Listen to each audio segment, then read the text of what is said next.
We need plants for food, but also for balanced, harmonious, and diversified ecosystems. Unfortunately, 75% of plant genetic diversity on this planet have been lost due to farming and environmental degradation. But research has shown that women in rural areas have a key role to play to reverse this trend. I'm Zhang Linxiu. Let me tell you why and how we empower women to save and preserve agrobiodiversity.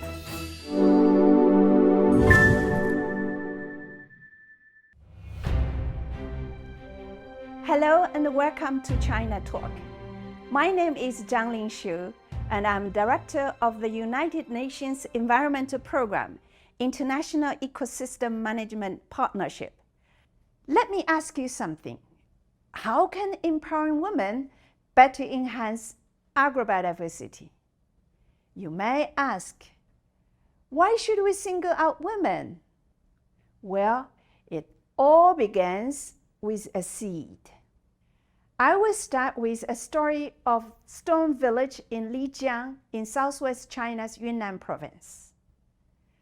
Zhang Xiuyun is a farmer breeder, and she tended the land as her ancestors did, using the same seeds that were passed down from generations to generation.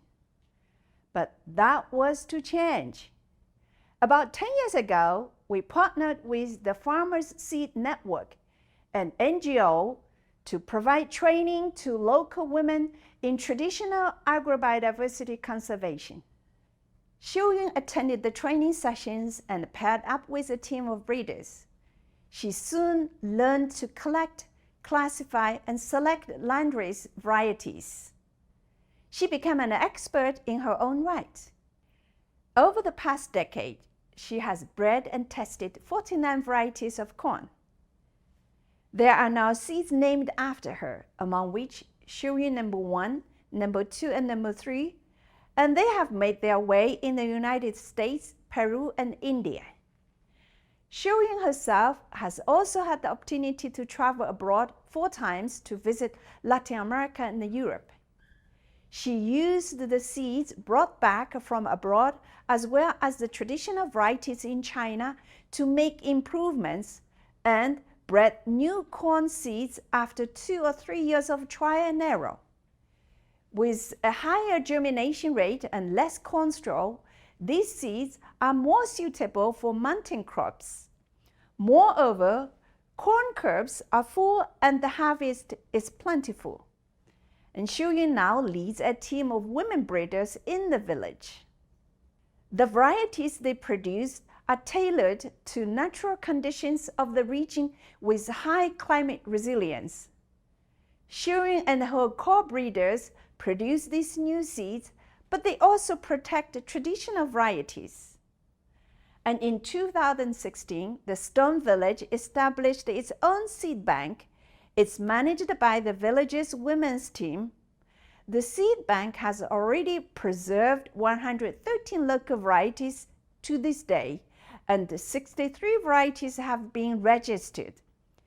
The seed bank takes seriously its mission to safeguard traditional varieties and crops in the village. Xiuyun is among those women who take a frontline role in preserving agrobiodiversity. Unfortunately, in recent years, about 75% of plant genetic diversity has been lost as farmers around the world have abandoned many local varieties in favor of genetically single, high-yielding cultivars. Only 3 crops, rice, maize, and wheat, currently provide more than 50% of the world's calories, while 12 crops that together with 5 animal species provide 75% of the world's food today. Why is that bad? Because long-term cultivation of single crop means more crop pests, not to mention nutrient deficiencies, lower soil fertility, and ultimately reduce system resilience. But research has shown that empowering women in rural areas can have a fundamental impact on preserving crops variety. In many places, women are increasingly in charge of agricultural production as men leave for the cities to seek more lucrative jobs. As a result, women are left to tend the land. More importantly, they have now become a force to be reckoned with when it comes to agrobiodiversity. It's not just agrobiodiversity. The Convention on Biological Diversity also considers gender inclusion to be a game changer for achieving biodiversity goals faster. A recent report published by the United Nations Food and Agriculture Organization suggests that if women had greater decision-making power or management over land, it could lead to an increase of nearly $1 trillion in global GDP. This would help bring down the number of food insecure people globally by 45 million and reduce biodiversity loss. Preserving and passing down local varieties is one thing, but it is more important to help farmers build resilience. Our joint team has set up community seed banks in dozens of communities across the country to help local villagers, especially female farmers, use traditional knowledge and work closely with scientists to preserve and breed crop varieties that are more resilient to climate threats such as drought. One example of such resilience in the face of external shocks is how they managed to cope with the COVID-19 crisis. During the early days of the lockdown, while most of the rural communities missed the planting season due to limited access to commercial seeds, the farmers in these villages were lucky enough to use seeds from the community seed banks.